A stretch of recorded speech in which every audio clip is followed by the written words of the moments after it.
Bonjour à tous et à toutes, je suis Manuela Ivano, je suis coach thérapeute en thérapie comportementale, cognitive, émotionnelle. Je suis également formatrice soft skills et en compétences psychosociales et en prévention des risques psychosociaux et de la souffrance au travail.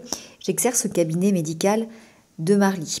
Aujourd'hui, je vais vous parler du schéma d'assujettissement dans le cadre de la thérapie des schémas et après donc avoir fait le schéma d'abandon, de méfiance et d'abnégation. Alors au niveau du sommaire, nous allons donc décrire le schéma, en quoi il consiste à travers les comportements, les besoins de l'enfance qui n'ont pas été nourris, les origines familiales du schéma, les comportements qui vont alimenter et maintenir le schéma, les schémas qui peuvent coexister avec ce schéma d'assujettissement, le questionnaire que vous pourrez remplir en ligne en mettant en pause la vidéo et la thérapie qui ressemble fortement à la thérapie pour le schéma d'abnégation.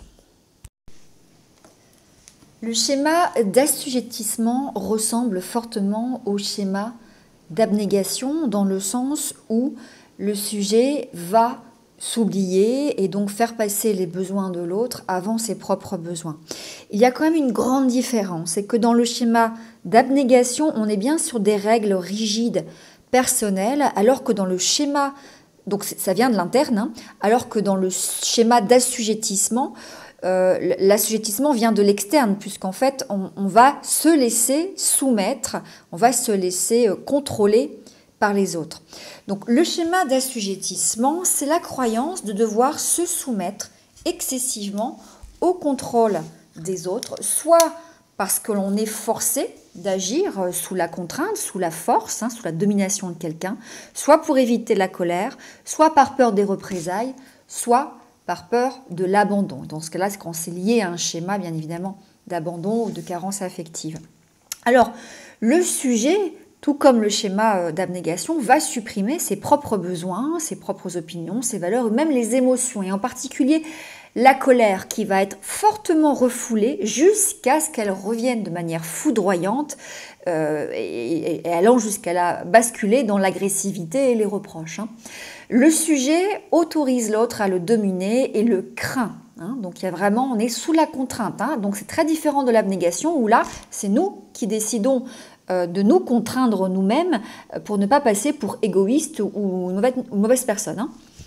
Le schéma s'exprime par une docilité excessive et un empressement à faire plaisir à l'autre, mais le sujet, à un moment donné, va ressentir que quelque part, il y a un abus, qu'il se fait avoir, et donc là, il va basculer dans un comportement de compensation avec des colères excessives, des reproches et de l'agressivité.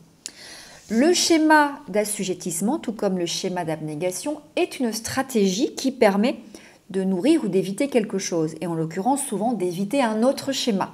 Par exemple, un schéma d'abandon ou un schéma d'imperfection pour la critique. Sous-entendu, si je me soumets à l'autre, c'est pour éviter qu'il m'abandonne. Si je me soumets à l'autre, c'est pour éviter que je sois critiquée. Alors, dans le schéma d'abnégation, tout comme le schéma d'assujettissement, on va retrouver bien évidemment des jeux psychologiques et c'est là où on peut retrouver des conjoints dominants, pervers narcissiques. Si ce n'est pas pervers narcissique, puisqu'ils ne représentent que 1 ou 2% de la population, des narcissiques ou des manipulateurs. Tout en sachant que la personne a son schéma, donc elle se laisse soumettre. Donc l'erreur aussi, c'est de croire qu'on n'est entouré que de manipulateurs et de pervers narcissiques, ce qui est faux. La personne va devoir aussi commencer à changer ses comportements. Les besoins, on est à nouveau sur un manque d'expression des besoins, un manque d'expression des sentiments. Donc on n'a pas appris à l'enfant à exprimer ses besoins et ses sentiments. En tout cas, s'il a essayé de les faire passer, ils n'ont pas été écoutés ou on les a, ils ont été obligés à obéir. Au niveau de la famille et des origines, on va donc retrouver des parents qui ont contraint l'enfant à l'obéissance. C'est le parent qui décidait finalement ce qui était bien ou pas de faire pour l'enfant, qui lui du coup allait se soumettre aux règles familiales et aux besoins du ou des parents. C'est un enfant qui a complètement oublié ses besoins et qui peut devenir un esclave soumis et qui va exécuter sans broncher les ordres et les demandes des parents. Donc on va peut-être avoir affaire à des enfants qui ont été des images, sages comme des images, ou qui auront tenté de se rebeller. On peut avoir des petits rebelles, mais qui auront été cassés. Il n'y a pas de lien basé sur la confiance aux parents, mais bien à la contrainte par la force ou la violence. Alors, quels sont les comportements qui maintiennent ce schéma, qui alimentent ce schéma, donc des comportements inappropriés? Vous le savez maintenant, c'est la même règle dans tous les schémas. On va avoir 3 types de comportements. Soit on reproduit ou on se soumet à un schéma que l'on connaît, parce qu'on l'a vu, on reproduit le schéma de maman ou de mamie, ou le schéma que l'on a vécu en étant enfant. Soit on va éviter ou fuir le schéma, ou soit on va compenser le schéma. Dans ce cas-là, on fait complètement l'inverse de son schéma. Alors, si l'on reproduit le schéma, si l'on se soumet à son schéma, alors j'ai mis abandon, excusez-moi, c'est une erreur, c'est bien assujettissement et pas abandon. Je laisse les autres contrôler la situation et décider à ma place, et j'attire des personnes qui vont me dominer. Si je suis dans la fuite ou si je suis dans l'évitement de mon schéma, j'évite les situations qui pourraient me mettre en conflit avec les autres. Je m'isole, je m'éloigne des autres. Et si je suis en compensation de mon schéma, je fais l'inverse de mon schéma. Donc je vais exprimer ma colère, mon agressivité, je vais faire des reproches, je me révolte contre l'autorité et j'ai un comportement passif-agressif.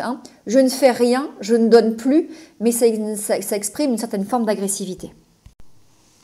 Alors, quels sont les différents schémas qui vont coexister avec le schéma d'assujettissement? Il y en a plusieurs.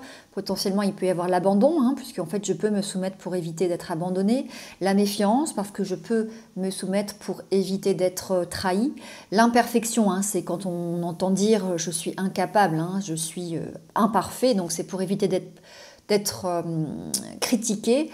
On a les personnalités atrophiées qui forcément ont du mal à connaître leurs besoins. Et puis les idéaux-exigences, c'est donc le perfectionnisme. L'erreur commune, c'est de confondre l'abnégation et la confusion. Moi-même en thérapie, tant que j'ai pas fait le questionnaire et tant que j'ai pas vraiment travaillé avec la personne, en général, ces 2 schémas se ressemblent.